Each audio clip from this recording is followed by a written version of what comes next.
Hey everyone, Cory here, host of the Sibme Coach Replay Show.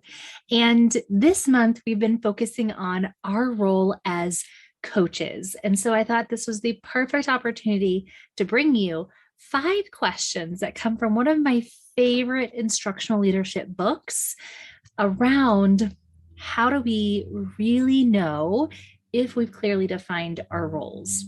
Now, the book is by Pete Hall and Alisa Simeral, Creating a Culture of Reflective Practice. I've been using this book with so many of the cohorts and groups of instructional leaders that I've been working with. I love it because not only does it introduce a frame or a continuum of self-reflection for us to think about not just how we grow our teachers, but what's their reflective abilities, their reflective capacity, and how do we continue to build that so we can meet them where they are and continue to grow them.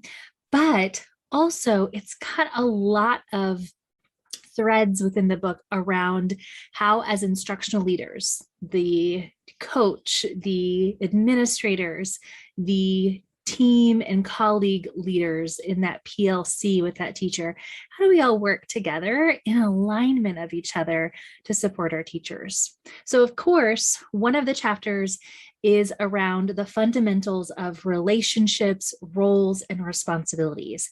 And on page 84 in the book, Pete and Alisa share these 5 simple but brilliant questions that they say, as if we were looking at success criteria, I guess, for our roles are clearly identified and communicated and understood throughout our building, which sometimes in instructional coaching isn't always the case.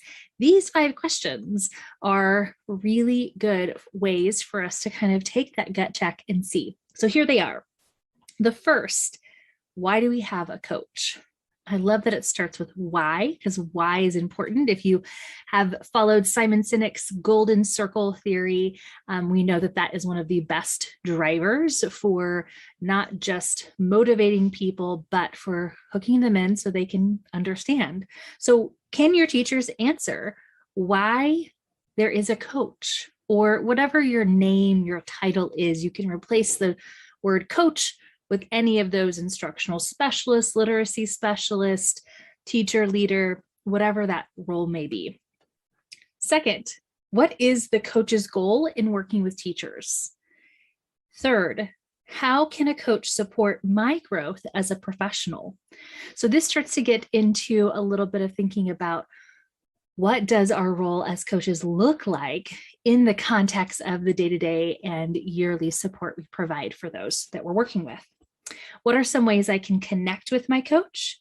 And will a coach contribute to my formal evaluation? Now, here's why I love these questions. These questions on page 84 of Creating a Culture of Reflective Practice usually stop many of the folks who I'm working with kind of in their tracks for a few reasons. First of all, they may not be able to answer all of these questions themselves with confidence. But if they start to think or even take these questions to the others in their school, the other stakeholders, the teachers that they're working with, other individuals, they start to find that it's not always the same answer.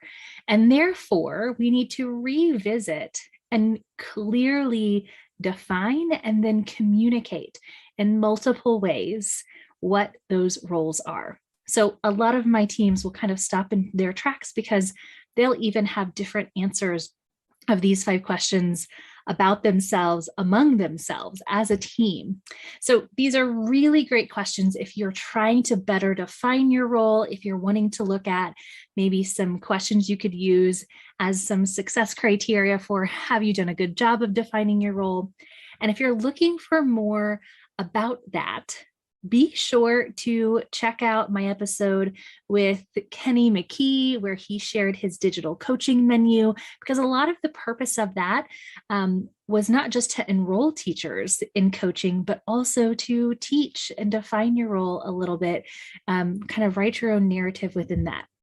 So we've got many more episodes for you this month around our role as coaches and the different ways we facilitate learning and collaboration.